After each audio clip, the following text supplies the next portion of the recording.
Coming up in today's show, stocks finished the day higher, but the third month lower. Ahead of the Fed interest rate decision tomorrow. Consumer confidence declines for the third straight month. What Stanley Druckenmiller said about Janet Yellen. Vanguard sees value in bonds. Natural gas surges. And a look at all the latest earnings results.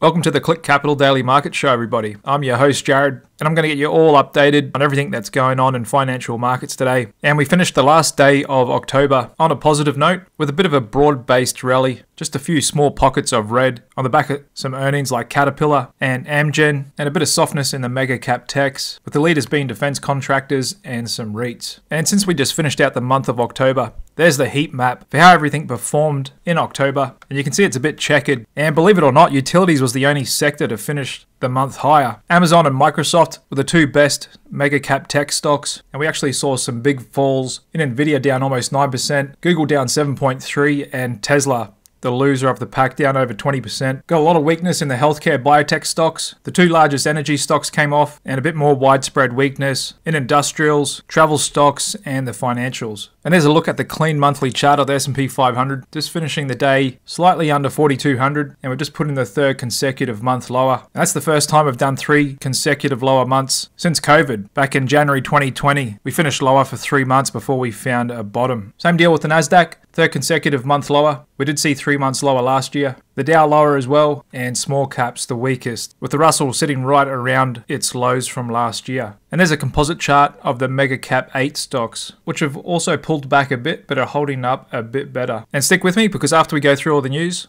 we'll come back to the charts and see what else we can find out there. So we've been a bit technically oversold in the stock market this last couple of weeks, and coming into a seasonally bullish period. A lot of people have been buying this dip. I know my social feeds are full of bullish commentary and dip buying posts. And we've got investment firm Richard Bernstein Advisors saying the stock market is approaching a once-in-a-generation buying opportunity as profits are about to take off almost everywhere. Corporate profit indicators are hitting a trough in the US and global stock markets, and they said that means the earnings are about to take off nearly every area of the market. They even said that the economy isn't actually landing, that there will be no landing, and they actually see profits taking off and accelerating as the overall economy looks set to remain quite healthy. They did say the Magnificent Seven mega cap tech stocks are fairly valued, and outside of them there is great value to be had. And they went on to say such narrow leadership seems totally unjustified, and their extreme valuations suggest a once-in-a-generation investment opportunity in virtually anything other than those 7 stocks. However, I tend to agree more with this article here, that the stock market is in no man's land, as indicators signal split between bears and bulls. And those of you who have been following my channel know I've been saying this for a while,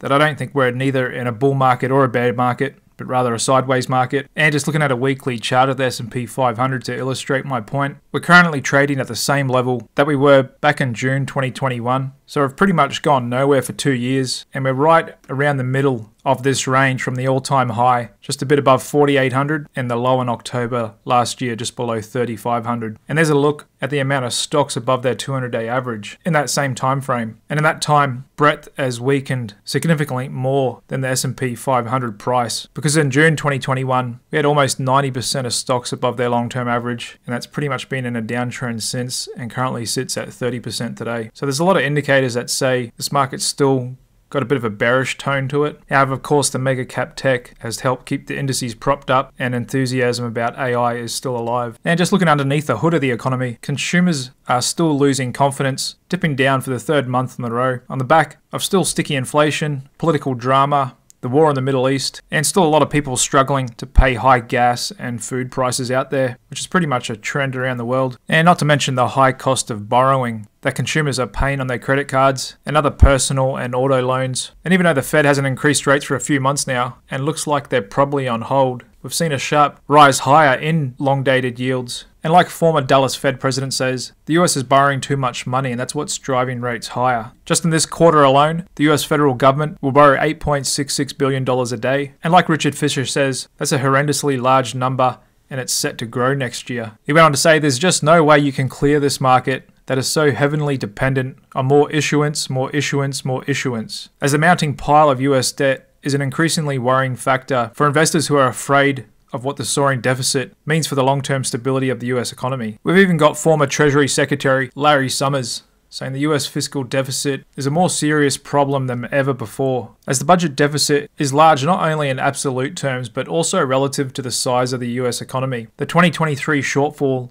came in at 5.3% of GDP, and that's well above the average 3.8% we've seen over the past 40 years. He goes on to say, "It seems to me that before we get to painful spending cuts, before we get to raise taxes on anybody under the law, we ought to be collecting taxes that are owed. I see a kind of overwhelming evidence that by strengthening the work the IRS does, we can raise more tax revenue." But Janet Yellen doesn't think all that record borrowing and issuance by the US federal government is the cause of sharply higher long-term rates. She also recently said the US can easily afford 2 wars at the same time, so she doesn't seem to be worried about the ballooning debt that younger people will inevitably have to pay back. And we've even got one of the best investors of all time, billionaire Stanley Druckenmiller, saying that Janet Yellen made the worst mistake in Treasury history when she failed to lock in cheap debt. He said the Treasury chief should have issued more long-term government debt at low interest rates, noting that many American households and businesses managed to do the same. He went on to say, when rates were practically zero, every Tom, Dick and Harry and Mary in the United States refinanced their mortgage, but unfortunately we had one entity that did not, and that was the US Treasury. He said she was issuing 2 years debt at 15 basis points when she could have issued 10 years at 70 basis points or 30 years at 180 basis points. He goes, "I literally think if you go back to Alexander Hamilton, it was the biggest blunder in the history of Treasury. I have no idea why she's not being called out on this. She has no right to still be in that job after that. And that the politicians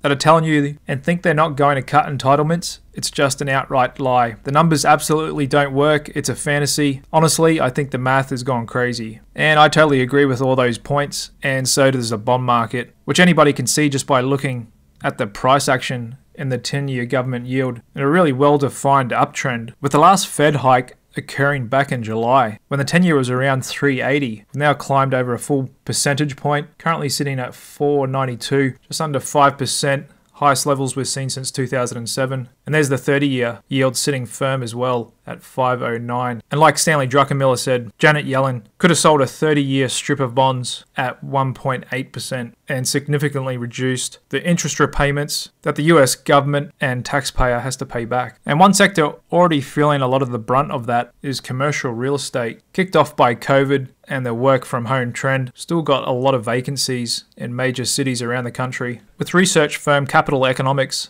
saying the repricing of the bond market will drive a 40% decline in the price of America's office buildings by the end of next year. And so office real estate was already in trouble with that big change in society of working from home. However, now with rates at 17-year highs, that's already higher than a lot of cap rates out there, the rental yields, and we're still yet to see all those huge losses being born and crystallized, which is still going to take another year or two. And just like a lot of people are bullish on stocks here, and seems to be a foregone conclusion that we're going to get a year-end rally, a lot of the market has concluded that bond yields have already topped since Bill Ackman covered his Treasury short, that the Fed is done, inflation's coming down and is going to stay down, and that the 10-year is in the process of topping around 5% as we speak. However, looking back in history, we can't rule out the real possibility that the 10-year goes to 7% before it actually does top, and the topping process could be a matter of years, not just weeks. And Joseph Kalish, the chief global macro strategist at Ned Davis Research, thinks a jump towards 7% is still possible. He argues that historical levels of inflation and rates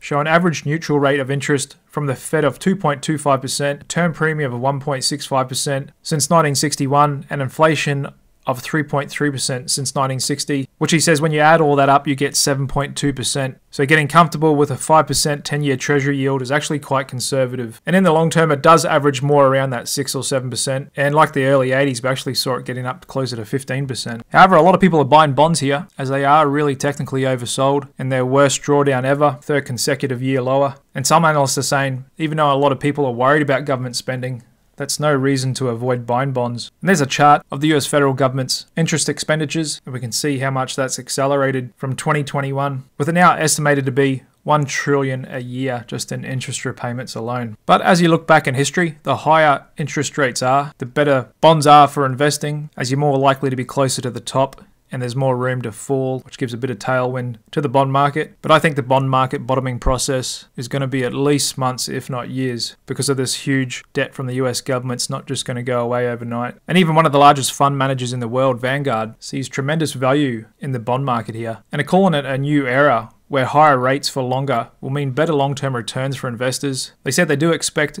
to be continued volatility in the short term, but if you look through that short-term volatility, you look through the noise and focus on the long term, there's tremendous value. With their global head of fixed income saying, given where we are in the cycle, given that there is a recession on the horizon, we want to be up in quality. That means treasuries, agency mortgages, munis, and within corporate credit, it means investment grade. And there's a look at a clean monthly chart of the most popular bond market ETF, TLT, and we can just see how much that's been smashed down over the last couple of years. Trading back at levels not seen since 2007, just like the 10-year government bond yield is back at levels from that year as well. And just over to commodities today.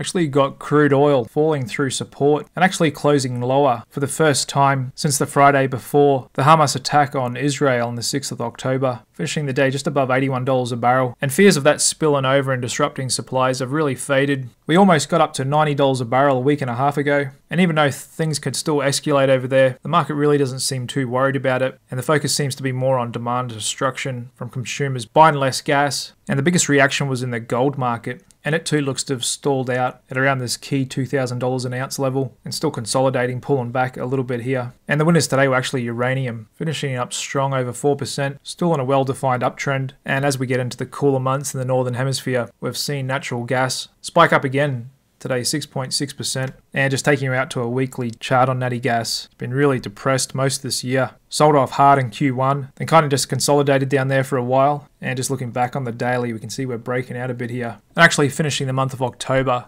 22% higher, coming off that strong sell-off earlier this year after we had a really mild winter last year, left the US with a significant surplus of gas in storage. However, like this research analyst says, it's increasingly clear that US gas supply is plateauing. And many traders are still getting excited by the prospect of digital gold, Bitcoin, continuing to rocket up, with analysts at Bernstein saying it could rocket to 150,000 by the middle of 2025 as the world's largest cryptocurrency begins a new cycle. With them pointing to April's halving, that will reduce supply and demand will jump on the potential approval of spot Bitcoin ETFs, with them going on to say, we expect US regulated ETFs to be the watershed moment for crypto, and we expect an SEC approval by late 23 or Q1 next year. And the price action does look strong in Bitcoin. It too had a strong October, finishing up 28%.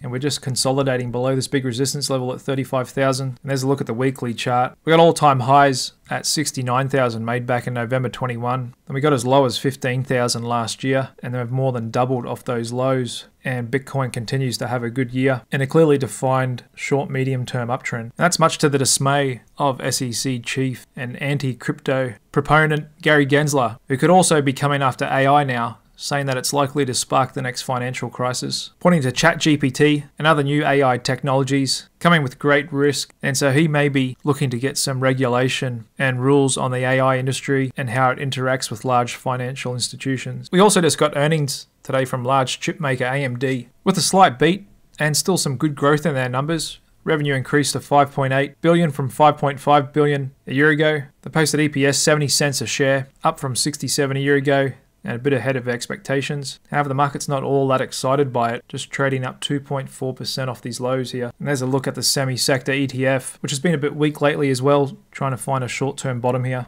We also just got earnings from global industrial equipment maker Caterpillar. Even though they came in a little bit better than expected on third quarter numbers, they did point to a drop in their backlog of orders, with them pointing to about $2 billion lower than a year ago, and the market really didn't like that, finishing the day down 6.6%. And a lot of people point to this stock as a good indicator of global economic activity and growth, because they are a global business at the heart of construction and development. And so if there's less governments and businesses around the world ordering their products, that could point to lower growth. You may have also noticed a lot of weakness in the healthcare biotech sectors lately, with many drug stocks tanking on earnings. Bristol Myers reported last week their shares were down 3.6%. AbbVie fell 6.3% on Friday. We also just had Pfizer come out with earnings. A lot worse than expected. Markets pretty much finished flat. And there's a look at the health sector ETF XLV. Come off really hard this last couple of weeks, and even more so in the biotech sector, which has been in a strong downtrend this last couple of months. And one of the reasons for that is we're seeing a lot less demand for COVID-19 products, with many of these healthcare makers and biotechs lowering their estimates for how many people plan to get boosted, and on growing global immunity to all COVID strands out there as well. Just moving on to economic data, we got a bit out of Europe today. Germany's retail sales still down 4.3% year over year. France's inflation rate coming in as expected, 4% year over year. Italy a bit softer at 1.8%, and the headline inflation for the Eurozone bit softer at 2.9%, but their core inflation still as expected and pretty much the same as the States, 4.2%, and GDP growth rate just above flatline 0.1%, but actually weaker quarter over quarter. Same with Canada's pretty much flat GDP growth, and US home prices showing a 2.2% increase year over year. Then of course the big one tomorrow, the Fed interest rate decision, along with some PMI numbers we'll be looking at. The market's saying it's almost a certainty that the Fed will stay on pause tomorrow, but of course we'll be looking to that press conference from Jay Powell and his commentary to see if he's more dovish or hawkish. The last couple of times we've heard him speak, he's been a bit more on the hawkish side, saying he's really determined to get inflation down to 2% and they will stay as high as long as needed to get that done. And the market's actually firmed the odds that they might hike in January to about 38%. And the stock market's still not all that excited. Fear and Greed Index still at 31. And just looking underneath the hood of how that's calculated and why that's at that level, is market momentum still in extreme fear? Stock price strength, as measured by the net new highs versus new lows, is still in extreme fear. Summation Index is still in extreme fear. Put and call options in fear. The VIX neutral. The difference in 20-day stock and bond returns, extreme fear. However, contrasting the whole group is the yield spread between junk bonds and investment grade. That's an extreme greed. And as I look at the chart between high yield bonds and investment grade debt ETFs, and as we can see, that's in a strong uptrend. And just looking at a weekly chart, it's coming back up to highs from last year. And so the bond market's really not worried about high yielding debt, pretty much pricing in a soft landing, not thinking that a lot of vulnerable companies will default. And as a whole, high yield bonds have been holding up pretty well, especially looking at them compared to treasuries, which have been getting hit a lot harder these last couple of months. And there's a look at corporate insiders, still not doing a lot of trading down here. Back into the charts, international stock indices finishing a bit higher this Tuesday as well. Volatility, VIX coming off really hard, now sitting just a bit above 18. And even though we had an update in the markets, still got more stocks making new lows versus new highs. Got the dollar trading strong, currently at about 106.50. And over to stock sectors, mostly green out there today, with the winner being cannabis ETF MSOS. Really strong bounce here, over 10% off the support level that we were looking for a bounce, and we'll see whether that $5 level can hold. The other winning sector today was REITs, and the losing sector gold miners back underneath their 50-day. We got Apple reported earnings on Thursday, kind of trading a bit sideways going into that, and one of the better performers, Microsoft, looking to reclaim that earnings gap. Google trying to hold steady, and NVDA actually made lower highs, lower lows today, a little bit below the neckline of this head and shoulders pattern we're watching. There's Tesla just trying to hold above $200. Also had earnings out from JetBlue today, coming in a lot worse than expected. Stock's been absolutely smashed this last couple of months, down from $10 now at $3.76. The winner today was Pinterest, coming in a lot better than expected, starting to show some decent profitability here, 28 cents a share in earnings. Market loved that, up 19%, and the defense contractors had a good day. There's RTX trading up. Looks like Lockheed Martin's breaking out again to the upside, and same with L3 Harris Technologies. NextEra still moving higher. General Motors trying to put in a bottom here, and Verizon trading up once again, but starting to get a little technically overbought here. And a pretty good bounce and bullish divergences in the banks as well. And just looking at my institutional buying percentage indicator, that's actually gone a little bit bullish here on the S&P 500, and a little bit of a jump in the S&P as well at 43. So the market does look to be having a little bit of a short-term bounce here off this 4100 support level that we've been watching. Did get a bit technically oversold there, but it's still on weak volume, below average volume on the Nasdaq as well, and the mega cap 8 still sitting on this neckline of this topping formation. So I'm still skeptical of this market. I know we've got a lot of bullish seasonality coming in, and we could easily bounce back to the 50-day VWAP, come up to 4,300 on the S&P, and who knows, may even get up to that 44, 45, but I would be surprised if we'd made yearly highs back above 4,600 and took out that bearish engulfing candle that we made on the 27th of July. So to zoom in out, we could easily be in for more sideways movement to finish the year out, and technically Q4 could put in a positive performance. Other than that, the three big things left for this week is hearing what Jay Powell says tomorrow, Apple earnings Thursday, and the non-farm payrolls jobs report on Friday. We'll see how the market reacts to all of that. Thanks very much for tuning in to Click Capital. Appreciate all your support, and hit that like button, and I'll see you again tomorrow afternoon. Cheers.